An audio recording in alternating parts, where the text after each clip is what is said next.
COVID-19 and how it had impacted the market, how it had impacted our lives, and how it impacted the real estate. And I know you have a lot of questions, and we got a lot of questions came through our channels, and we've been asking around. And we today is bringing in the real estate edge with Jimmy Singh, and the person behind it is Jimmy Singh, who has a vast experience in the real estate market as a broker, as a realtor, as well as an investor. GTA, Golden Horseshoe, and Southwestern Ontario market has been his personally involved in all the markets. And today, we are calling upon Jimmy Singh to answer some of the questions what probably is in your mind. So in a quick snapshot, we wanted to learn from him what is happening with this COVID-19 to the real estate market. Hello, Jimmy Singh. Welcome to the show. Hi, Rizwan. How are you doing? I am fantastic. Jimmy Singh, we got a plethora of questions about real estate, and I wanted to start off from you, asking you questions about, could you give us a quick snapshot of April real estate market update from GTA as well as Southwestern Ontario? Yeah, sure, Rizwan. In our last video, which we shot in March, and it was obvious and expected with the current lockdown in Ontario, the sales will come down because that time, sellers were not sure how comfortable they are with random people walking around in the house. So they are Yes. holding on to their inventory or the houses to be put on the market. At the same token, the buyers, they were not sure they're going to be, back in the job or they will lose the job. So there's a lot of uncertainty. There's a lot of fear. And, those are unanswered questions. And then obviously the vaccination is still not there. It's going to be long time. So sales this month in April, according to Toronto Real Estate Board, are down 67%. That was expected because a Yeah. lot of people are not coming out. Mm-hmm. And as far as the price, the average price is pretty much flat in GTA as compared to 2019. So same month in April 2019, the price was $820,000. And this year again is close to 820 around there. So if we study supply, uh, in April last year, 18,000 listings were there and 10,000 roughly were sold in April. This year, the listings were 10,000 and the sales are roughly 29 or 3,000 in sales. So sales are certainly down. And if I see property types, what we saw is uh, townhouses and semi-detached, they are shown resilience, and 4 to 5% growth is seen all across GTA in townhouses. Condos in Toronto have come down 0.4%, and detached have come down as well in pricing. But Peel and York, they held pretty steady. And if we see, the sales drop, historically, this is the lowest in last 25 years. I was Mm. doing my research, and they said the last, drop like that dates back to April 1996. In April 1996, Wow. sales were 5386. But this month, like past month in April, our sales were just 2975. You can see the difference. There's been like 25 years, right? And so if we talk about London, St. Thomas real estate numbers, so same thing, all across. The sales are down 55.4% in April, and the listings are also down 50.3%. But if I see the price increase or drop, we have actually 0.4% increase in London, St. Thomas region. And the price increase was seen in London East of 3.7%. London North again increased 4.6%. St. Thomas saw a growth of 3.1%.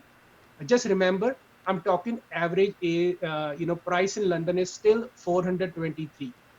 So the biggest impact obviously is the high market where the prices of the houses are like 800,000, 900,000 above million. Right. Those will be hit in my opinion, down the line. But the mid market, townhouses, semi-detached, they'll do fine. And the starter homes again will be impacted because most of the first time buyers, their industries they're working with, they got impacted, and they might see a little bit, decline down the line. There's so many questions out there, but this is the stats, and obviously I can share with you. Wow, that's in a nutshell, you actually elaborated really well that the bigger market or bigger ticket item is the only one which impacted, or the entry level, right in the middle, it just stay in put, and obviously the sales would have dropped because nobody's going out and everything. Now, connecting question is, and most of our viewers have asked this question: how agents are conducting their business right now? Obviously, you are showing. I know you have made sales even in the month of April. So, how you're conducting? Can you elaborate or can walk us through how you're doing your business right now? So definitely, Rizwan, business is not as usual. So there's a lot of changes. We did have technologies like Zoom, electronic signatures, and all these things prior, virtual tours. But now they come to forefront, and we are using these tools at our disposal. First thing I'm doing is basically, I'm following social distancing, and then when I go show the house, I wear mask, wear glove, I carry Lysol wipes when I touch anything. And as you know, I have my own real estate brokerage, Supermax Realty. So we have our own guidelines for showings and protocols that we follow. If another agent is showing my property, he has to sign the disclosure that his buyer is not affected by COVID and Very he nice. hasn't been out of the country. Plus, they are not supposed to use the toilet and touch anything in the property. So it's just, we have to work as a team, like my sellers and me. There's a lot of things are happening, and some people do have to buy and sell depending on their life milestone. But it's not business as usual. And one thing, I give you example. I closed a transaction 1 week ago, so nobody touched the paper. I'll tell you, my sellers, one seller is in London, his mother was in Oshawa, and then the lawyer is in Vaughan, and I'm sitting in London as well, right? So we basically communicated electronically. So my client signed it. The lawyer, talked to both the clients over Zoom, Yeah. electronic signatures, went to the bank, and then on the closing, the money electronically get transferred, and then it is wire transferred to my trust account. So I wrote the check to the other broker. Wow, that's quite interesting because going into the new world beautifully. So, Jimmy, is it impacted the new construction as well? Obviously, I think it is because our some of our folks are asking this question. With this COVID-19, is the new construction impacted? Yes, Rizwan. On April the 3rd, the province basically said if your building is close to completion, you go ahead and finish it. But if you have to start, they just put a pause on construction. And the building industry of land association of GTA, they were hoping that they can make 38,000 units in GTA. Our goal, their goal was to, projection was 50,000 units. That's how many units we need every year, for family formations or the local population or influx. But now, since the construction is on hold, everything is going to be delayed 3 to 6 months, depending when things will normalize. And my gut feeling is basically is going to be supply crunch again. Listings are already down. The people who basically are looking, everything is getting on hold and delayed. And it's going to be crunch for tenants, and it's going to be crunch for the buyers. Supply is tightening. And it's Okay. not that we don't have construction materials. Only 20% of the material comes from China, and their industries are open. The rest of the material like timber, concrete, and steel, we can procure that in Canada. It's just everything is frozen. So that is the impact on construction. Housing starts will reduce this year. Okay. Now, quick question is, I want you to, although we already know about this mortgage deferral, banks has given us 6 months to the to the residential part of it. Now, I want you to elaborate, and I know a lot of our viewers either are residential renters or commercial renters, and you have a lot of experience in that aspect of it. Could you share us how the residential renters and the commercial rent are different and how they can benefit from the government subsidies. Yeah, there's a difference, Rizwan. In one of the videos we talk about in March, that my biggest fear is the tenants who are sitting in apartments and houses. If they lose the job, they might default. So I was going through some numbers. There was an article, and it says they did the research all over Canada, and 75% of tenants, they paid their rent on time, 1st of Wow. April. Wow. Okay. Great. 15% didn't pay the rent, and paid in half or partial rent. I'm talking residential now, right? And residential association is also talking to government to give them more tools or help them out in this situation. And then as far as the commercial goes, government has put a policy in place where if the commercial landlord discount the rent 75%, 50% portion will be given by the government, and 25% has to come from the pocket of the tenant. And the 50% which the government is giving is what you call a forgivable loan, and they are not talking about 3 months, April, May, June, but the commercial landlord has to be on the same page that he's Okay. willing to take a 25% haircut. Okay.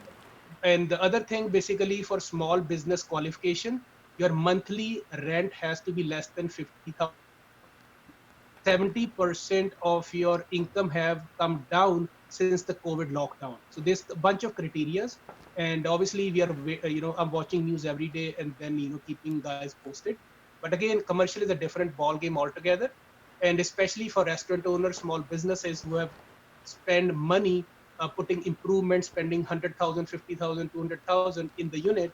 If they don't pay rent, commercial landlord can come and change the lock, and then basically take over his inventory and sell it. So it's like a different things. I expect a lot of trouble for small businesses until government put more measures in place. So right now it's just landlord has the option, their discretion. If they agree, they agree, but mostly they are not agreeing to it. And I hear a lot of my friends, they said they are stuck and they have to pay the rent. Okay. So you see a lot of hope, or do you see tough times for real estate right now? Rizwan, it depends. It depends, what your financial situation is. So I'm working with some, buyers who are not impacted that much. There Okay. was an article in Financial Post on April the 11th. They said the biggest industries or the hit was number one on retail. Retail, I think, lost close to 86% jobs. Person Yeah. people lost jobs. A second demography is the leisure hotel industry. They Yeah. are roughly 65%, and then the millennials are the worst hit. So I'm seeing the people who already are in a property like a condo or a small townhouse, they have equity. Plus, if they are in IT profession or healthcare, which the report says in April, 7.9% growth was in healthcare and 7.1% was in IT or those fields. Financial field is strong, insurance field jobs are still there, but airlines and all those things, there are a lot of job losses. You know what I mean? Everybody wants to be lean. All the companies want to show good books for their shareholders. Yes. So I see trouble depending which industry you are, and this is the best time to upgrade your skills so you won't be obsolete by the time you retire. So the biggest price increase we saw was in townhouse and semis. Those are just starter, what they call first mid market, what we say. And if I see inventory, so less than 4 month inventory is considered basically seller's market. Between 4 and 6 is considered balance market, and higher than 6 months is buyer's market. So when the year started in February and March, average inventory all across was 1.2% to 3% inventory. That month inventory in the month, right? So things are flying off the shelf. Now GT inventory has ballooned up to 3.5%. So basically, we are more into balanced market, and it's market. So Okay. this is the current situation. More balanced market, less supply, and obviously depending on the jobs, there'll be fewer buyers, and more serious ones. Real Estate Edge with Jimmy Singh. The Jimmy Singh behind the scene, the person who can help you guide in this crisis time. I appreciate all of your great question, and that's why we wanted to bring in Jimmy to provide us some answer for that in this era. Jimmy, we really appreciate you giving us time and a lot of your answers. Stay tuned, keep watching Real Estate Edge with Jimmy Singh, and like, subscribe, and share, and ask us questions which you might find and not be able to finding answers, but here is your answers available to you. Until next time, Real Estate Edge with Jimmy Singh. Thanks for watching. Stay home, stay safe. God bless.